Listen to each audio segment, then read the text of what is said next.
राम और हनुमान भी ये बीजेपी के कार्यकर्ता नहीं है। राम और हनुमान भी ये बीजेपी के कार्यकर्ता नहीं है। जब बीजेपी का अस्तित्व नहीं था, जनसंघ नहीं था, पॉलिटिकल सिस्टम नहीं थे, मुगलों का शासन था तब भी हनुमान जी थे, अंग्रेजों का शासन था तब भी हनुमान जी थे। अगर हम बीजेपी वालों ने ये भ्रम पाल लिया कि नहीं सब हमने आंखें खोली तो सूरज चांद निकल आए हैं, तो फिर हमारे लिए विनाशकारी साबित हो जाएगा।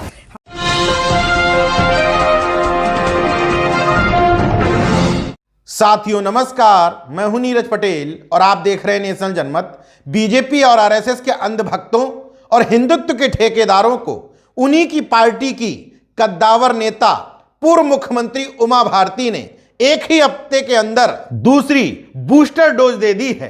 पहली डोज में उन्होंने कहा था कि लोधी समाज किसी पार्टी का गुलाम नहीं है, मैं वोट मांगने जरूर आऊंगी, लेकिन लोधी समाज मेरा चेहरा मुखौटा देख करके वोट ना करे।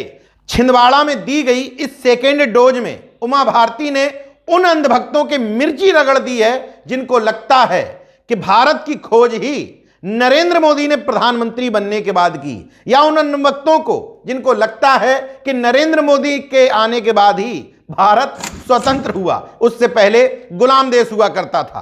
क्योंकि उमा भारती ने लगभग इसी अंदाज में कहा कि राम और हनुमान के ऊपर किसी का कॉपीराइट नहीं है। राम और हनुमान बीजेपी आरएसएस के पहले भी थे।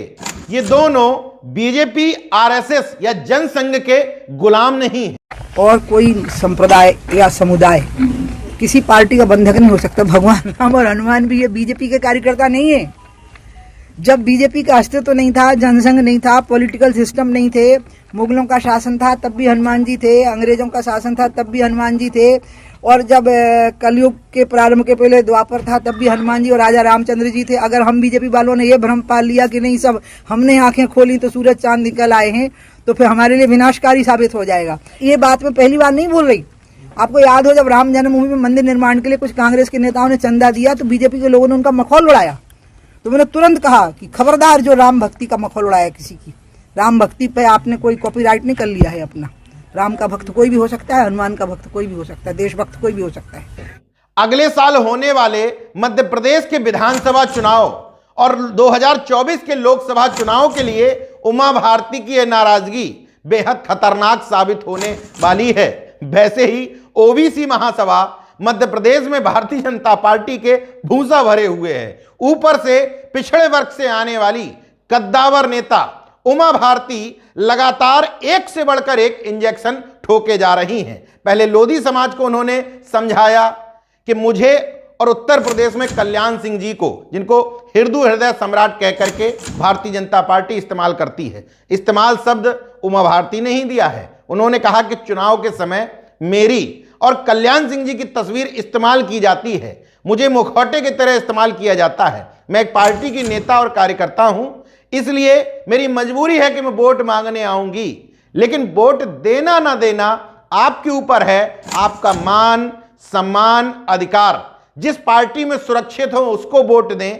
मसलन लोधी भारतीय जनता पार्टी के बंधुआ मजदूर नहीं है। वैसे मेरा फोटो कभी नहीं दिखाती, चुनाव में जरूर दिखाया जाएगा। हाँ।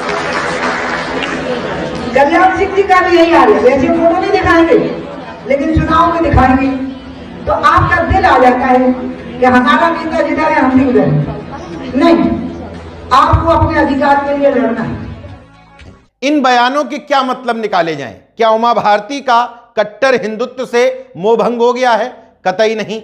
मतलब अगर आप ये निकाल रहे हैं कि उमा भारती किसी वजह से नाराज हैं, नेपथ्य में ढकेल दी गई हैं, उनको भारतीय जनता पार्टी लिफ्ट नहीं दे रही है, ये सारी बातें सही प्रतीत होती हैं, लेकिन इसके बावजूद तमाम सारे नेता ऐसे हैं जिनको पूरी तरीके से नेपथ्य में ढकेल दिया गया है। कुछ नेताओं के चेहरे आपको याद होंगे जिनके सामने नरेंद्र मोदी जी झुकते थे, पैर छूते थे, उनको भी नेपथ्य में ढकेला गया है। लेकिन इस तरीके से शब्द हर किसी के मुंह से नहीं निकलते। इस तरह का विद्रोही स्वभाव हर किसी का नहीं होता।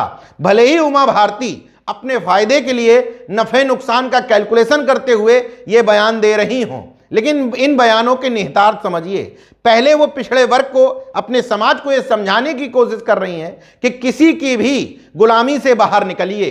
अब वो ये समझाने की कोशिश कर रही हैं कि भक्तों के तथाकथित भगवान पर इस बात पर डिबेट हो सकती है तर्कवादियों में और आस्थावानों में कि भगवान है या नहीं, लेकिन जो आस्थावान मानते हैं कि भगवान हैं उनको वो बता रही हैं कि इन भगवानों पर किसी का कॉपीराइट नहीं है। ये भगवान तो उनसे पहले से हुआ करते थे। उमा भारती ने इशारों में समझाया, मैं समझा देता हूं कि भगवानों का अस्तित्व तो पाखंडियों और आस्थावानों की नजर में पहले से मौजूद था।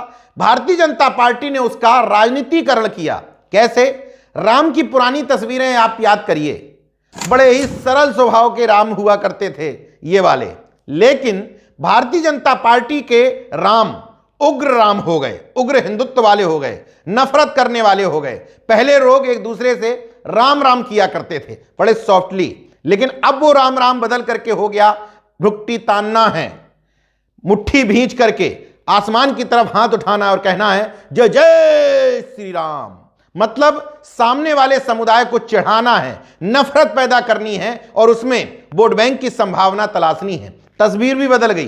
पहले वाले राम ये सॉफ्ट हुआ करते थे और अब वाले राम ये उग्र हो गए हैं। उसी तरीके से राम के चरण सेवक और दास हनुमान भी बड़े सीधे साधे नजर आते थे, भक्तों को उनसे डर नहीं लगता था। लेकिन भारतीय जनता पार्टी की सरकार आने के बाद हनुमान भी गुस्से में रहने लगे हैं। मुझे तो लगता है कि हनुमान इस बात से ज्यादा नाराज हैं कि मुझे गाड़ियों के पीछे क्यों चिपका दिया गया है। और वो शिव शंभू, जिनको भोले भंडारी कहा जाता था, कहते थे कि बड़े सीधे साधे भगवान हैं, उनका भी स्वरूप रौद्र रूप धारण कर दिया गया है। खैर, उमा भारती की पूछने की हिम्मत नहीं, लेकिन नेशनल जनमत अंध भक्तों से जरूर पूछना चाहता है, क्या इससे आपकी नाजुक भावनाएं आहत नहीं होती हैं? आपके तथाकथित भगवानों का इस तरीके से उग्र रूप अख्तियार कर लिया गया है, उनका स्वरूप बिगाड़ दिया गया है, उनको हथियारबंद गिरोह का सरगना की तरह प्रेजेंट किया गया है। इससे आपकी नाजुक भावनाएं आहत नहीं होती हैं? नहीं होंगी, क्योंकि जहां जहां वोट बैंक की सियासत होगी, जहां जहां एक जाति के वर्चस्व को स्थापित करने की बात होगी, वहां वहां आपकी नाजुक भावनाएं आहत नहीं होगी। आपकी भावनाएं वहां आहत होती हैं जहां मंदिर के सामने विद्यालय की बात होने लगती है, जहां वेद पुराण के सामने तर्क और विज्ञान की बात होने लगती है, जहां पोंगापंथी अंधविश्वास पाखंड के सामने रेशनैलिटी की बात होने लगती है, वहां आपकी नाजुक भावनाएं कुलबलाने लगती हैं। अब भगवा वस्त्रधारी उमा भारती ने दो बयान ऐसे दे दिए हैं कि अंध भक्तों को पहले घाव किया, अब उसमें मिर्ची रगड़ दी है। उमा भारती के ये बयान मध्य प्रदेश की सियासत में तो उथल पुथल मचाएंगे ही, क्योंकि लोधी समाज और पिछड़ा वर्ग बहुत तेजी से मध्य प्रदेश में एकजुट हो रहा है और भारतीय जनता पार्टी के खिलाफ आग भी उगल रहा है। लेकिन इन बयानों से अंध भक्तों को कितनी बात समझ में आएगी, वो अपने मतलब की कितनी बात ले पाएंगे, ये जरूर देखने की बात होगी। देखते रहिए नेशनल जनमत, जागरूक और सजग बने रहिए। जय विज्ञान, जय संविधान, जय लोकतंत्र। धन्यवाद।